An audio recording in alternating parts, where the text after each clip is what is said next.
There's a cat over here. There's a cat over there. And the wrong one died. And the wrong one died.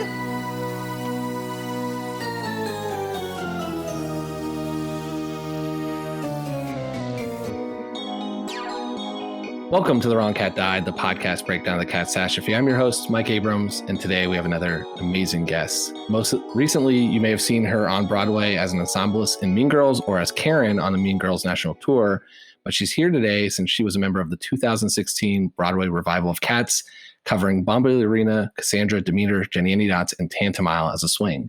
So Jonalyn Saxer, thank you for joining me. Thank you for having me.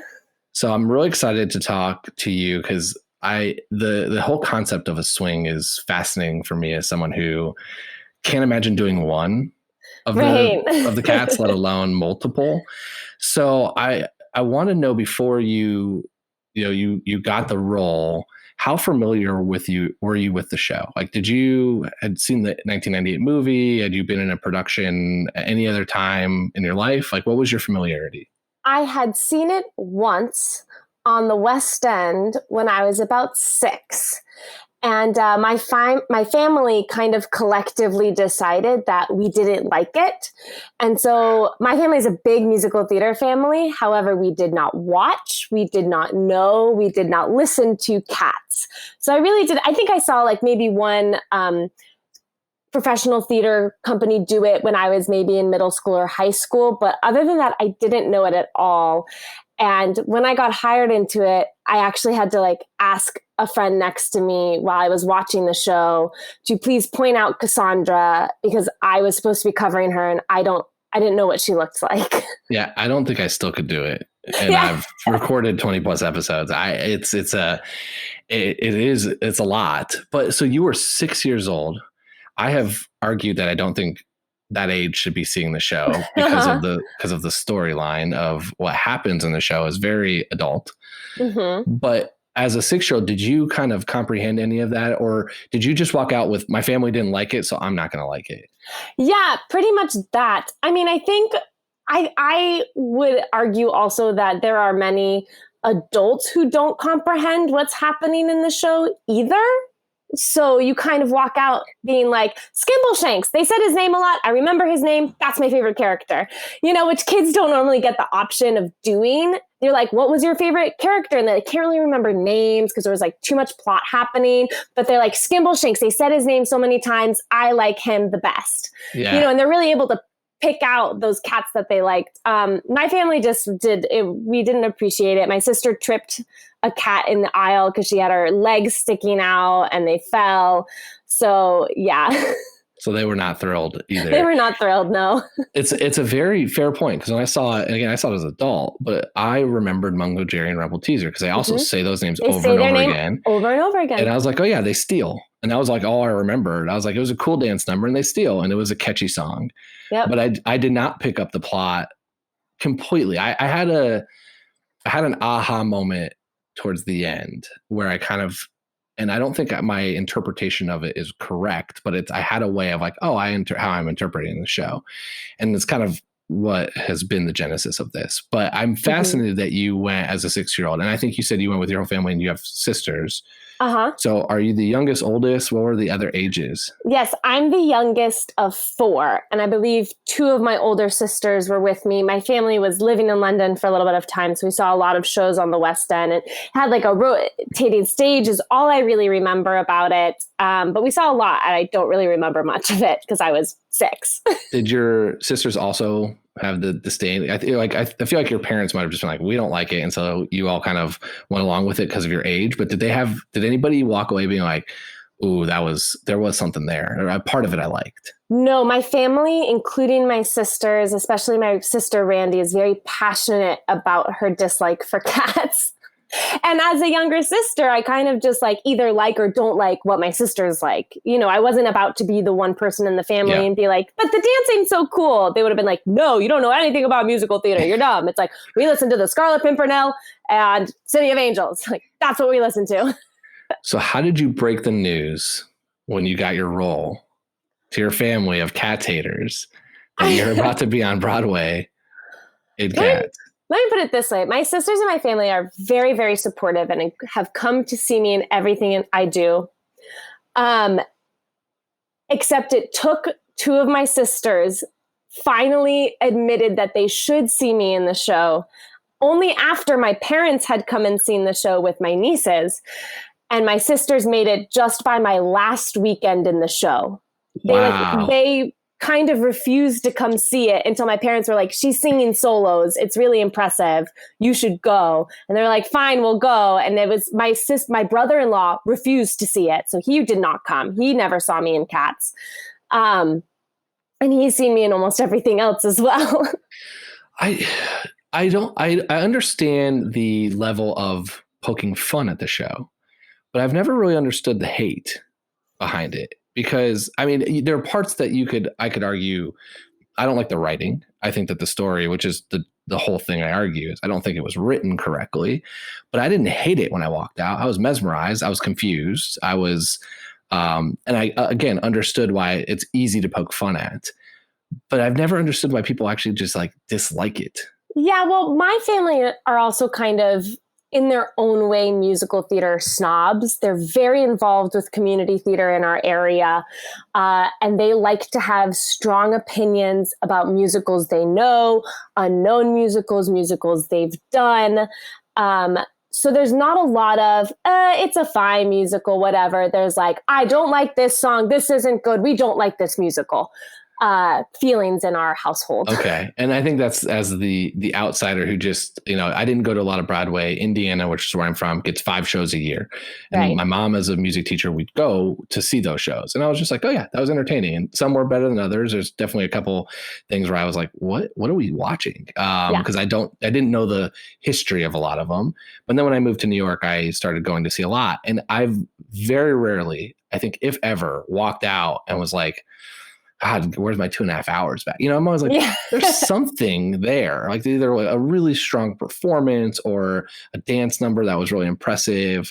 So I think I come in with a totally different mindset than your family. But I guess I can understand that if that's that Cats is the line. It is on the end of the spectrum of either love or hate, right? Yeah. And I also just think it's not ever a show that anybody else in my family would ever do. So there's not a way for them to fall in love with it by doing it, which I think is a lot of how a lot of people fall in love with the show is they did it at their theater, or I played Rumpelteazer, or I was Bombalurina inappropriately as a 13-year-old. You know what I mean? Like, and they love it because they learned so much about it. Our family just kind of remained separated.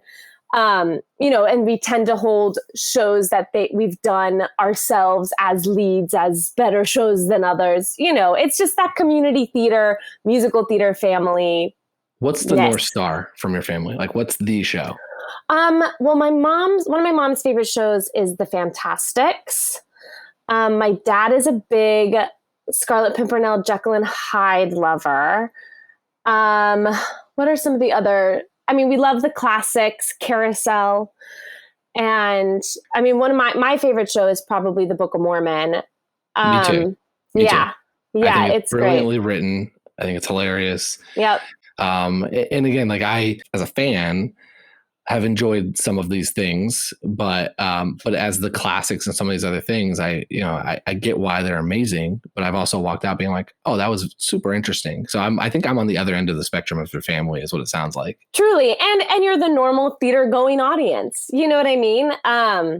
That's who we want to come see shows, or people who are not going to be like, I could have played that part better, so I don't like this show because of that, which I have had members of my family say, Wow. We just really, really love theater. I think that's part of it is I can't sing, I can't dance. I know I'm incapable of doing any of the stuff that I'm watching, which is why it kind of really impresses me. And I think in the other flip of that is that when I go to a sporting event, even having played at a higher level, I've played against those players and I'm like, oh yeah, this is the extreme version of it. But I'm like I didn't even do growing up any like elementary school shows, right? I was in nothing. I was like, I never was in any type of player performance. So I have like zero skill. And so yeah, all you have of a it is Cats impressive. podcast, which Here we is are just amazing. as a Cats podcast. So let's talk about being a swing, because I think that that's, to me, again, blows my mind that you are able, especially a show as complex and physical and a lot of different dance tracks and different dance numbers, and you're just constantly moving around the theater as a cat.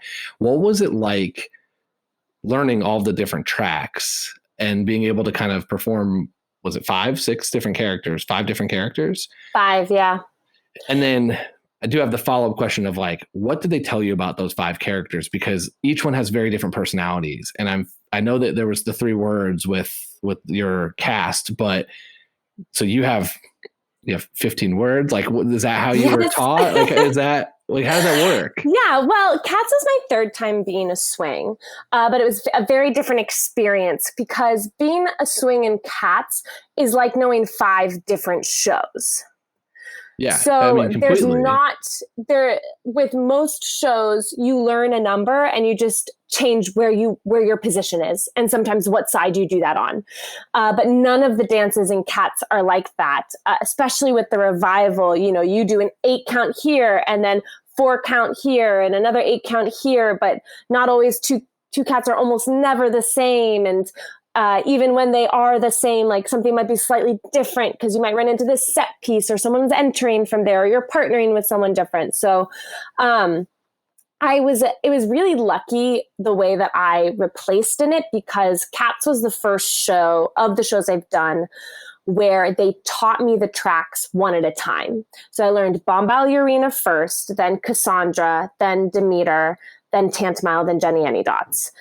So Bombalurina took me, I rehearsed with some other replacements and they taught it to us in about 4 weeks. Now, I will say the hardest part about replacing in a show is you're in rehearsal. I was luckily in rehearsal with 3 other boys, but like for girls sections, I didn't have anybody to kind of be like, okay, this is next. You know, you're just kind of dancing on your own. And I don't know Cats very well. So I was struggling on what comes next.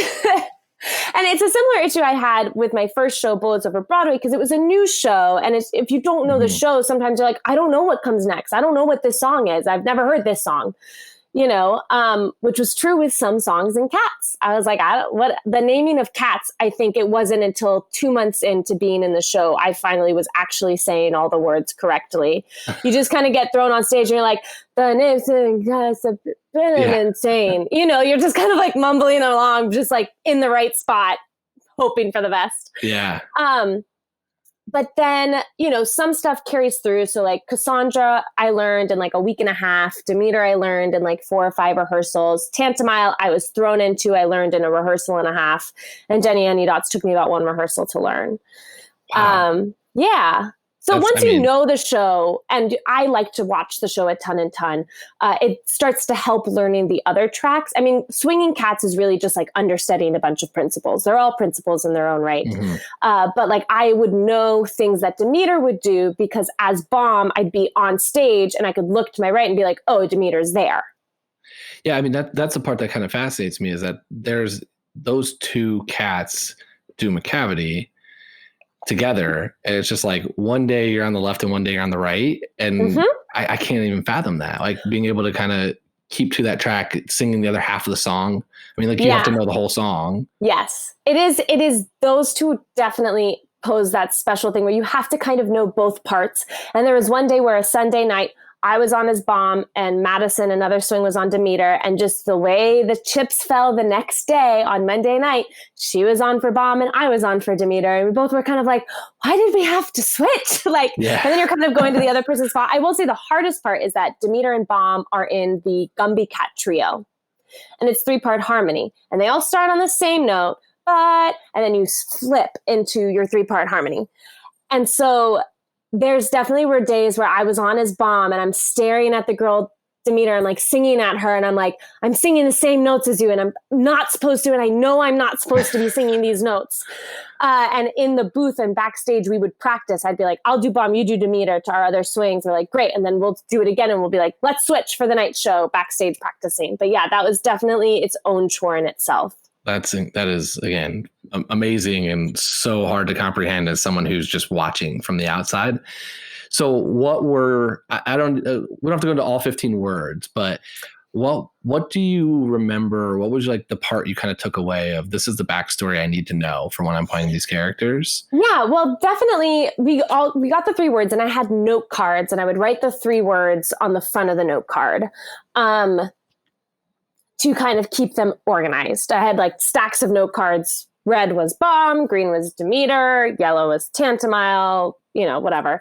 And we were just kind of like, again, there wasn't really a director with me in rehearsal as I was learning Macavity. It was our associate choreographer, Kim Craven, who is literally goddess on earth. She had the whole show memorized. She's absolutely incredible.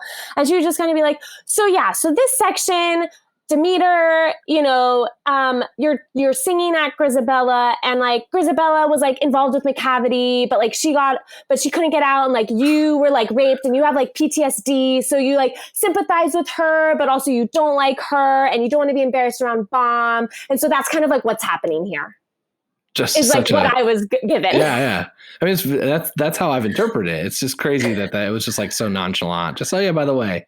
Yeah. Here's what you need to know. And my joke always, because I went to school, I got a BFA in musical theater, and we're taught all of these things about acting, about the text and what the author is giving you. And I would just walk away from those things and I'd be like, yes, because that's so supported in these lyrics. I got that on my own, and I was like, okay, sure. Well, and that's why this podcast still exists, because it was at first let me make my argument. And then now it's just like, wait a second, what's the actual understory here? Like, where did this come from? How did the Demeter being in an abusive relationship? Like I in the 3, the movie and the 2 times I saw it, I never once walked out and said, oh, that is what I just witnessed. Right. But then you read all about this and it's just chaos behind the scenes. And that's, I think, the part that I have been most fascinated with is that like the fact that you're given 3 words and these backstories and these like relationships, and certain actors in your show are playing off of each other and creating new rumors because they're friends and they are playing the cats, but it's like, well, cats purists don't think they should be friends because they're supposed to hate each other. It's just absolutely wild to me.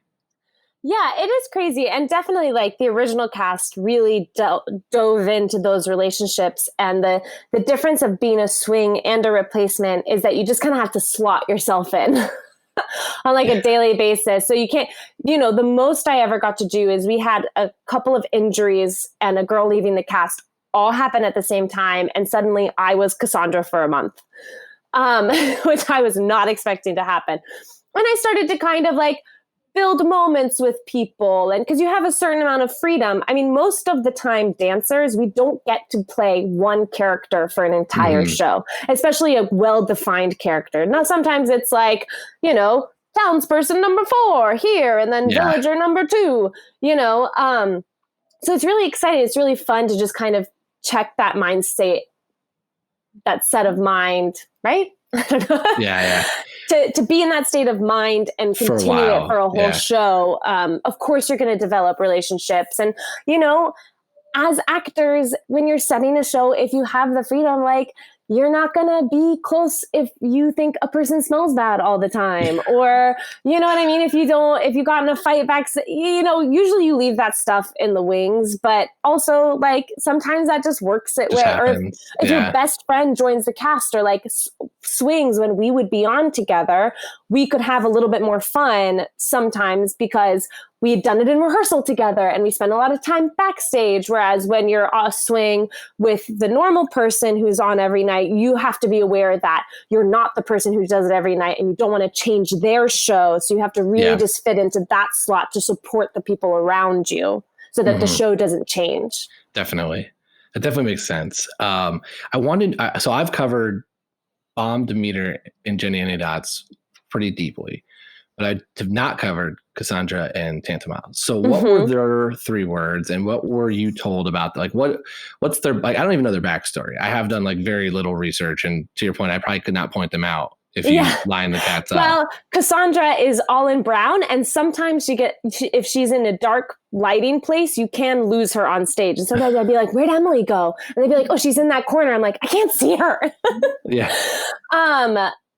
I wish I had my notes with me because I do not remember their three words. I don't even remember to even have the three words. For me, especially with my three main girls, the three I learned first, which was Bombalurina, Demeter, and Cassandra, I kind of just, I'm a very physical actor as being a dancer as well. I chose different standing positions based on what I felt the characters were. So Bomb stood a certain way, Demeter stood another way, and Cassandra stood another way. So if I had been Bomb at the matinee and I'm Cassandra at the night show, I don't have to go into all this, like, what's my backstory? Who I am? I'm like, how does Cassandra stand? Okay, she stands like this. Great. Am I in the right spot? Great. What do I do next? Okay, I go on count 4. Which is normally what's going in through your head as a swing. But I did get to do Cassandra for a little while. And to me, Cassandra is a little bit more uppity. She has a pearl collar, which I think is very defining for her character. And it's very slim, and she's, she kind of turns her nose up a little bit at Bomb and Demeter. Like, she would never get involved with McCavity to begin with ever.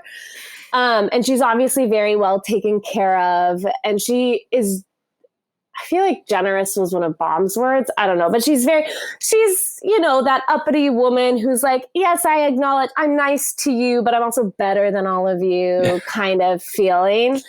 And Tantomile, she has a twin. And honestly, I spent most of my time on just trying to make sure I was doing the same thing as the person next to me. She has 32 lifts in the show. And I was just like, where am I? What hand am I grabbing? Who am I with? Was mostly what I was thinking about as And who's the twin? Well, I don't know. Coracopat. When they're dressed the same, and you're supposed to crawl with the same arm as the same leg as them and move together. And the two people are originals, Corey and Emily, really worked. So, I mean, they're like really, really close friends, and they're with each other. So as a swing, you really got to just like, and even if another swing was on, you're kind of like, okay, we're both going to do this now, Yeah. And they're supposed to kind of be able to tell the future and have like magic a little bit, I think. I'm not really sure. So yeah. So that's amazing. Cause I was trying to figure out how you would get into the mindset of all these different backstories and the 3 words each time. And what a smart way to just say, this is how I stand, and kind of like, that's the persona, and that's the way I'm going to do it. And then focus on the other part. That's, probably the stuff that people notice more than does she feel like she was abused? Like, did I get that vibe? Yeah, usually I'm worried about what words am I singing? What step am I doing next? What comes next? And then the standing really helped me, because in those moments where I'm like, okay, and I'm like, am I standing in character? And I'd be like, no, okay, click back into that. And also that resting position would help me. I mean, there was I remember one moment I was on as Cassandra, and I'm standing in Skimbleshanks, holding the thing that moves back and forth. I don't know what it's called. And I just thought to myself, and I turned to my friend who was holding the wheel behind me, and I just said, I don't know where I go next. And he looked at me, and I was like, I'll figure it out. And I just kept standing there. Just thinking, I'm not thinking who is Cassandra? How does Cassandra feel about Skimbleshanks? I'm thinking about where do I go next? How do I get there? I know I end here. What happens in the middle? Is anything a safety concern that I need to be worried about? Am I forgetting a safety concern? Also, what are the words? It makes so much sense when you think about it from that angle. And again, I've thought about this whole musical from only one angle the entire time. And I think that's why when I'm thinking about these things, I'm like, oh, I never even considered any of that. Right. Which is why it's so fun to do it. I mean, it's so much fun. It's so satisfying as a performer to do Cats. Mm-hmm. There's something I wasn't expecting. So what's the craziest kind of story or memory or something that happened from your run that you take away? Oh gosh. I mean, there are so many crazy things. Again, being a swing is, I have so many stories about Cats. I also just I forget words sometimes, and I've forgotten words many a times, and I've just like slipped into gibberish. And like one time during Macavity, I was Bomb, and this is the thing, the Demeter Bomb thing. I could think of Demeter's line, but I couldn't remember Bomb's line in the verse. And I was like, it was right before Macavity's not there, and it's supposed to be like, and when a crime's discovered, but I couldn't think of that. All I could think of was, and when you think he's half asleep. And so I'm alone, spotlight on me, and I just like turned my head to my shoulder and just went, and when you think he's asleep, Macavity's not there, like as if no one would notice that I didn't know what I was saying. But we've had, there are cut tracks happening. I mean, I think also the craziest thing about cats is that you can look at somebody on stage and be like, who are you? Is that oh, Aaron's on. Right. I forgot about that. Because the makeup and the costumes look the same no matter who's on. And so then sometimes you look and be like, oh, I forgot you were like, hi, how's your ankle feeling? Like you just would forget about that. And, yeah, it was a crazy experience, especially to jump in and jump out of. Yeah, I don't know. Another favorite story I love to tell is what people don't, the show starts with those green eyes. Which is terrifying. Right, which is terrifying. But I don't know if you've heard, but the green eyes are like a mask. But if you actually wear them around your eyes, you can't see anything. So they instruct us to wear it on our like foreheads. So when you think this cat is looking at you, it's like actually an actor with their forehead pointing at you, kind of just like staring at the ground, moving their head in front of you. And also they're connected to these buttons where you control the light, but it's a wire that connects it. And there's banisters everywhere on the upper levels. And so I would be running around. I'd like turn on my green lights and I'd turn to move, and I would literally just like clothesline myself on this banister because I had gotten my wire cut on it. And then you have to like figure it out and like undo it and like run away because you're a cat, That part haunted me as a starting point of the show because I was not prepared for it. And right. I was thankfulully not on the aisle because I would have been really, really unhappy if I would have turned and had a cat, green eyes just pointed at me. Yeah, it's an adventure, and it's fun for us. Though sometimes, like, I think Christy may have talked about it, but like in the balcony areas on nights when we weren't selling well, or on like, a Thursday night or something, you go and you shine your green lights and it's just like empty seats. Okay, move, next section, like find another place. Like, yes, I mean, it's such a and I remember, I think Tyler said he got punched by a kid. Oh, probably. And I was surprised that that's the first time I've heard that. I thought for sure there would be more swinging. That's not normally people's first reactions. We usually don't get that close to people, or I never did. But it was also like the amount of cell phones that we, would see that's out. True. And then you would like hiss at a cell phone and they're like, oh, take a picture of that. And I'm like, no, put your phone away.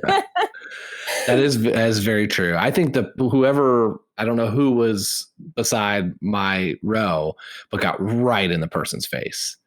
Yeah. And so thankfully, I think it startled them more than anything else. But it's funny because you think we're instructed to startle people. It's like, it kind of depends on like how the actor's feeling that day, if they can really see where they're going, how tired they are, if they really want to scare people, or if someone screamed at them the last show and they don't want that to happen again. And it's some actors love to do that, and some actors are like, oh, I hate it when people scream at me. Like, I'm not gonna get in their face. It just depends on the person.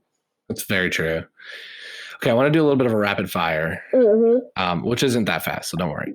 So you played 5 different cats, but besides those 5, which character would you love to play? I don't know. I really wanted to play Jennyanydots, which is why they added the cover, because I'm a tapper. I don't know. Jelly Lorem would be fun, I think. Mm-hmm. Yeah. It's a fun, great. There's a lot of like vocal storytelling stuff, which is really fun. It's kind of an interesting backstory too. There's a lot. Honestly, I don't know it. Yeah. Okay. I didn't cover her, so I just wasn't told. I don't know who Jelly Lorem is. So I don't know who Syllabub is. I don't know who Electra is. I don't know Rumpelteazel's backstory. Thief.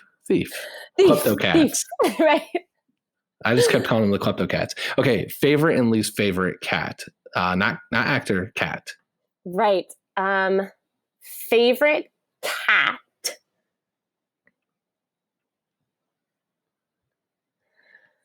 Oh, this is hard. I feel like my favorite cat is probably Mungo Jerry. I don't know. I also just loved the kid Zach who replaced with me in it. But he was always fun on stage. You know what I mean? Like you could always turn to Mungo for a good time. And if you were bomb, he would be like amazed that you were talking with him. And same with Cassandra. And like he'd giggle with Tantomile and he loved Jenny. And you know what I mean? He always has like a good relationship with everyone. That's the person. That's the person. What about the cat? I know, but he's acting as the cat. Yeah, I guess. Okay. You know? That's fair. And then, especially, yeah, Mungo's like kind of goofy too. Least favorite cat. So many. No. I don't know. Tantomile was just so hard. She was always my least favorite to do. I couldn't so you can you I guess you can, but dislike one of a twin? Like do you just like both of them? Mungo Jerry. I didn't say I like Mungo Jerry Rumble Teaser. That's true. I'm still sticking with the worst cat is Peter. And I feel bad saying it because I like Christopher Gurr. Yeah. But that character serves no purpose besides being a body. Right. In the first number. I mean, like, I could say my least favorite cat is Grisabella, but I feel like that's like a given. Well, that's great for where we're about to go. That's gonna be my last question. Okay, I got 2 more. Or no, 3 more. Favorite song from the show. I like the opening. That's okay. That's fun. Not a lot of people have said that. Yeah. I mean, it's fun. It's everyone. Yeah. That or I guess Skimbleshanks is fun too. When I saw it was Mungo Jerry and Rumple Teaser. It's all I had stuck in my head the whole time I left. But the more I've done this, it's McCavity. McCavity is good too. Such a fun song and then, you know, like, especially with all the backstory. And then it is a kind of funny one to watch because of that is like, I've argued that I don't think kids should be at the show. So when you see the sexual nature of that like kind of dance, but people always argue McCavity is the song that's there for the dads. For the dads that have been dragged in to see this show with their kids and their wife or their daughters who really are their girlfriends. Yeah, and they got Tugger. And you know, Tugger, right. And so the dads get McCavity to feel weirdly about being like attracted to girls in cat outfits, you know, but it's for the dads. So I've actually not heard that, but it makes a ton of sense. But I actually just really like the song. I think the song is super fun, even though it's about, you know, the antagonist, but I just think it's a fun song. And so as I've done this more, that's the one I keep going back to. I'm like, that's the one I get stuck in my head most often now. Mm-hmm. Okay. If you had to be quarantined with one of the cats, which one would you want to be stuck with? I feel like probably like Monkastrap because like I feel like he would just handle everything, you know? Oh, that's a fair He's like reasoning. the leader. So if like something needed to be done, he'd get it done. And like, honestly, like probably doesn't get annoyed at people too easily.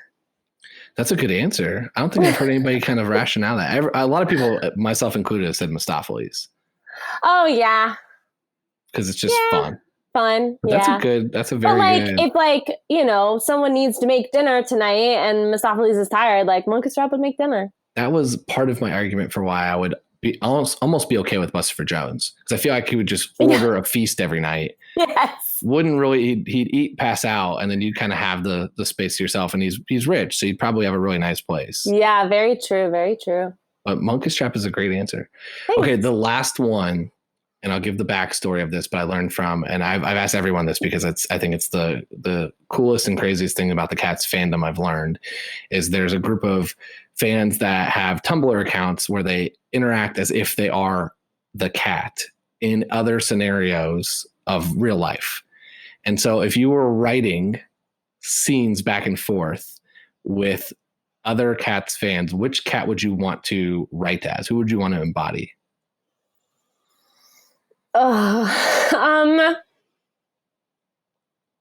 I feel like I'll say, honestly, I would lean towards Cassandra just because I've been in Cassandra's head the most out of all of them. But Bombalurina is fun. She's more of a set character who could have set opinions, but Cassandra also could be open. Like, nobody really knows that much about her. So you can kind of like do whatever you want with her. Own. Yeah. You might have talked me into, you said Mungo Jerry, not Rumple Teaser, right? Mungo Jerry, a little fun, kind of quirky, but also the thief. So you could write a little bit of the antagonist and you could kind of get away with a lot more stuff. Yeah, I always felt like and I don't know if this was just the way that Zach did it, and like Jess even a little too, is like he's kind of like the class clown. Like, everyone loves him, but he's also like shoplifting, like, maybe, you know what I mean? Like, but he's like lovable, He like never really gets in trouble because he always like swindles his way out of it by just being like cute.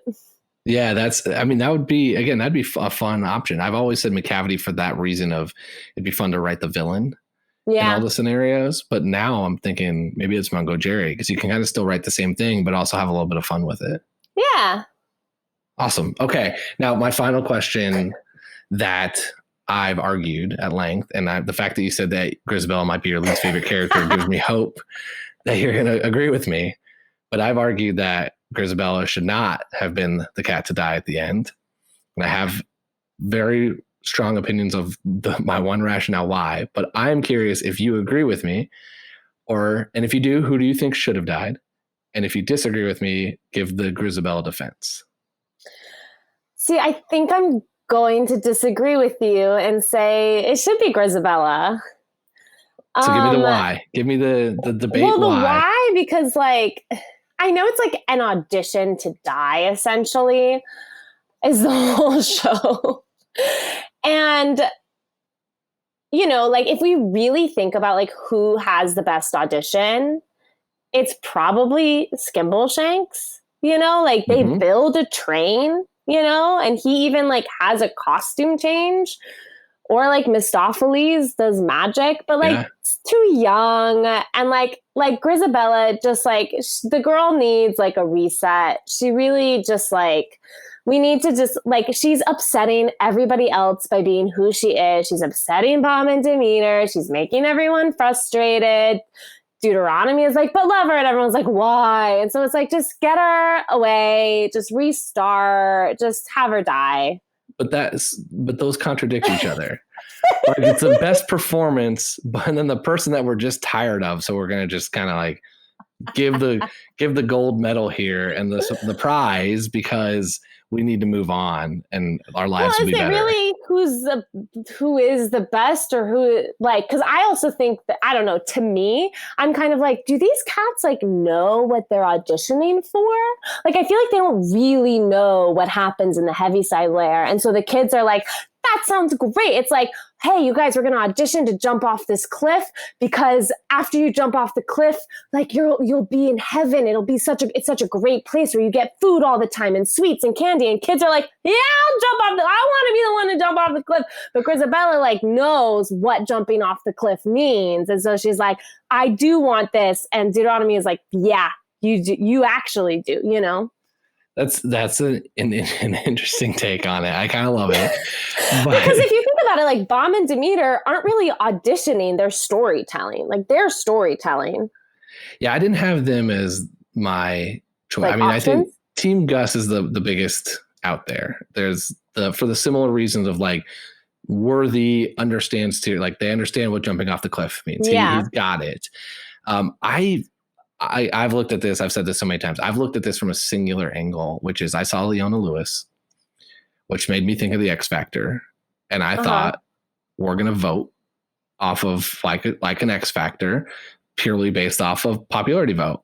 And I don't think Grisabella wins that. I mean, a little bit of redemption story, they can cut up the little pre-song singing memory before and have it. But I think that Old Deuteronomy plays Simon Cowell, and he makes his One Direction Fifth Harmony by combining Tugger and Mistopheles, which to me are two of the show-stopping number auditions that would have had a lot of votes because every mom's going to vote for Tugger. That's watching that's the target demo of the X Factor. Right. And that's how I walked out of the theater. And I said this, I firmly believe this. If you would have taken Leona Lewis out of the equation, I probably would have never thought about the show from that angle. And I would just walk down and be like, oh, that was interesting. That was fun. But since I saw it and it was like, oh, they're rewarding this one after everybody just cat after cat after cat after cat auditioned, I thought I was watching the X Factor live. Oh, yeah. I don't know. I feel like it's one of those things where like in an attempt to be deeper than a reality show, it's like, because you would all vote for this person is why it's not this person. And because, you know what I mean? It's just like the road less traveled, because I think ultimately very true. But I would argue that not always the best talent wins those shows in some cases, especially when you compare it to like America's Got Talent, where there's some really great things, but dogs, which is where this gets meta and a little ironic, but dog shows have won that I'm sitting here watching a magician or a singer being like, this is some skill. And I'm like, oh, and the dog's jumping through a hoop. Like I get it. Here's the thing also about so many of those reality TV shows is after you, like, I don't know if you know about the audition process, but you go through your initial audition and then you have to tell them your story. Mm-hmm. And that helps you get farther if you have more of a story. For sure. So you could argue that Grizabella is talented enough and has the best story. I agree. There is the redemption. What it was. For sure. I think that there is the redemption story there. And I think that she's a finalist. But she doesn't have I think the hard part I have about this argument is that I just don't really think on the surface the show makes any sense. So it's a hard place to like have my mind changed or like argue for the thing. Cause it's all kind of like, I guess it kind of seems like this. And also that's my experience with it of like not really needing to know the plot and just being told like Bombalurina feels this way at this moment. And they're like, okay. And she does it while she's doing a kick. And you're like, great. I don't think there's an answer to this, which is what I think is the beauty of it, is because I don't think many people have put that kind of thought into it anyways. But that's part of what I like about it. And it's part of what I hate about it, because it's someone who likes sitcoms where it's very cleanly cut. And there's this, it's what's going to happen and it's going to be neatly packaged at the end. I did not get that in Cats. And I walked out again, having to almost write it myself because that's the way I could interpret it. And that's where we are today. I mean, have you seen the video of Mamie Paris singing Memory? I saw Mamie do it the second time I saw it, and it's incredible. And so, she holds that note, and you're like, I mean, she deserves. Sometimes we would play the game where we're all out of breath kind of at that point, and it's like, can I hold my breath as long as Mamie holds this phrase? And sometimes it's like, I can't. And so you could argue, okay, so Mamie deserves to win. I do think so. And I saw it with Leona, but I don't really remember. I'm also one of those people that when she starts singing Memory at the end of Act 1, I was one of those people who were like, is this when this song happens? Yeah. Does it happen right now? Yeah. Wait, why isn't the act over? Even in the show, sometimes I'd be back in the dressing room. I'd be like, what's on the intercom? Right, the act's not over yet. Yeah. But I will say, watching the show, I got to watch the show a lot from the front. And without fail, I would get chills every time Mamie sung through that phrase. Whereas I don't get chills every time Rumpelteazer and Mungo Jerry do their cartwheels. You know what I mean? Like, it's a different kind of feeling. Okay. I can get that argument. And Leona Lewis, when she saw it, she was incredible too. So she really belted it out as well. Yeah. And it was for me, it take the performance to sing her out. That was the one song I knew going in to see the show. I knew nothing else about it. And I honestly didn't even know that was in it. And then I heard, I'm like, oh, I know this song. And then I figured out why I know this. I learned this about a week ago because my mom is a piano teacher, and the piano tuner that has tuned the piano for years, when he tests, plays about half of memory. That's and amazing. I heard it the other day while he was tuning the pianos.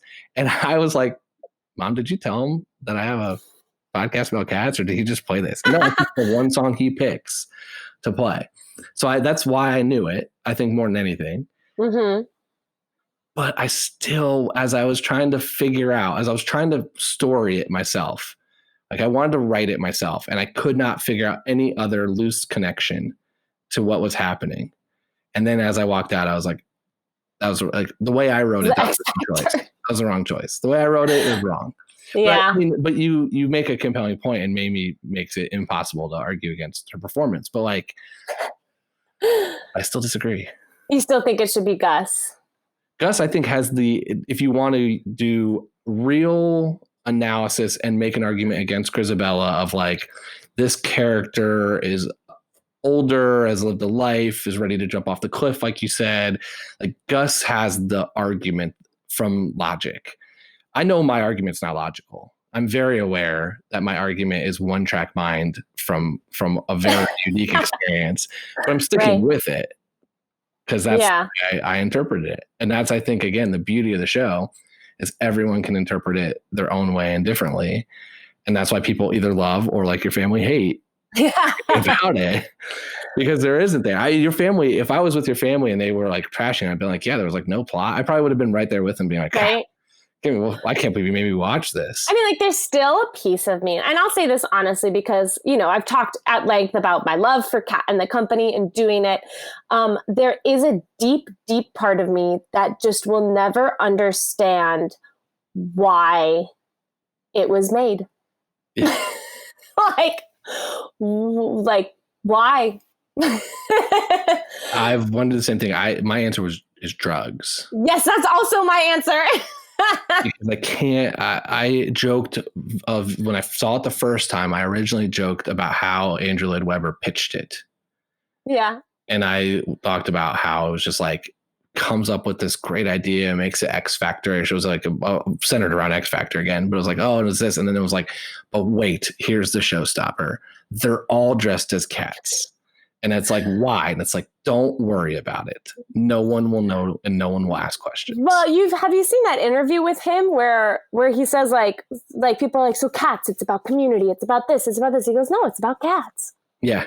Oh, when he broke down early in the quarantine about, he did the viewing of it. He watched the 1998 movie, and the whole time he was just like telling little backstories. But it was just like, I'm like, you didn't think about any of this stuff, did you? No. Well, it's such a thing of its time, because if you when you listen to, like, I've been very blessed to work with some older Broadway legends, and you hear the stories they say about how life was like on Broadway and in theater. I mean, not eating, smoking, doing cocaine on stage. I mean, drugs, alcohol, smoking was rampant in the Broadway, you know, and just to think about what Times Square was back in the 80s, early 90s before, you know, and these people are killing their bodies before physical therapy was really a thing, you know? So of course, and also, like, what about cats makes you think like leg warmers? Well, because it was, you know, that time. And they were like, leg warmers are what make cats, you know, unitards and leg warmers. And so it is, I think, you know, I'm sure people were on a lot of drugs during a lot of it. And I also think the original movie is just, you know, a masterclass in 80s jazz. Absolutely. You know, and that's what it is. And people, you know, it somehow found all of these people who love it. And I think because it's not really about anything, you can make it about what you want it to be about. Which I did. Yeah. And here we are. which is what makes it so unique, in my opinion, which is part of why I don't, I wouldn't say it's my favorite show, but it's something I've found fascinating the entire time. And the more, every layer I peel back, like, I learned something new about it, and it's even weirder. Yeah. I will say, with my experience, like, I was kind of those people who hated cats. So I was like, I hate cats. And like, my audition was one day and I found out I had it the next day, and I was like, you know, it was very rapid. And I was like, I guess I have this audition for cats. And like, I think I'm going to get it, you know? But I think now I can't hate it because I have such a love for my process with it and for what it takes from us as human beings to do and to create. And that it is, as much as the movie is what the movie is, there's something else about being able to start an experience by being scared less in your seat by some light up green eyes. You know what I mean? Like, it's its own thing. And there's so much that's special about it. And like, even I was forced to watch the movie during quarantine with my parents and my best friend. And it was like, I couldn't even watch it objectively because all I could think about was like, oh, they changed this section of the movement music over here. And this was this dance break. Mm-hmm. Okay, that's a different, that one move is the same. And, like, where's Colton? And you know what I mean? Just like, it's such a different view of whether enjoying it or not enjoying it anymore. Did your family hate watch the movie? Like, yes. Why would you decide to watch this if they hate it so much? They wanted, my best friend kind of pushed it on us, but my parents were curious and my parents don't hate it as much as I think my sister does, but it was definitely a hate watch. They probably felt vindicated with how bad it was received and a lot of stuff that came after. They're probably like, oh yeah, we were right. Do they feel that way about the movie? Yeah. I mean, like, I think not even just with hate, but just like, it's that like, why and what kind of thing that my family just gets from this show. Yeah. I'm so glad that you were in it and you forced them to at least have to experience it. I know. And they saw it. They all saw it multiple times because, again, I'm playing multiple roles. Yeah. So my parents came and saw it. My parents saw it with my nieces who loved it. But also they're all watching it to like watch Auntie Johnny like sing a solo on Broadway for the first time. And, which is really exciting. Like I always say, if I hadn't gone through my experience with Cats, I wouldn't have been able to understudy the 3 parts I did in Mean Girls and have succeeded so much at that. Mm-hmm.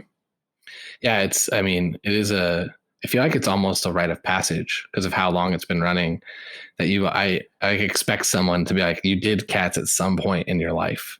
Yeah, well, I think that's also, it's so funny too, because I've never thought I'd be in Cats because I consider myself a tap dancer, but not like a dancer in the theater world. I'm not a ballerina. I don't have that kind of technique. And so I just never, also because at least 3 times in my life, I've auditioned for Cats, like a regional production or a summer stock mm-hmm. production. And I have never, ever made it past the first cut. Wow. And never. One day, and then I get called in for Broadway, and I even joke now, if I took Cats off of my resume and I went and auditioned for it somewhere, I don't know if I would get past the first round. Yeah. Just because, but it was my set of skills that was needed at that time. They needed somebody, and I had worked with the associate before. They knew I could learn it. They knew I could sing it, and you just are asked as a performer, as an understudy in a swing, especially, sometimes you just get asked to do stuff and it's like, I got to show up. Wow. So yeah. Such a unique experience. So cool. So tell me about, you are teaching now, correct? Yes, I am teaching. I'm teaching. You can book classes or master classes with me through Broadway Plus or Artists and Beyond. I also have an email that you can email me to book master classes, including Cats master classes, as well as Mean Girls, dance classes, acting, and I also teach tap privates. You can email me at jonalynsaxerbooking@gmail.com, and you can also find me on Instagram at jksaxer. Amazing. Well, thank you so much for being here, for sharing your stories, for educating me on some parts I didn't know about, which is always super fun. So thank you for taking the time. Of course. Thank you.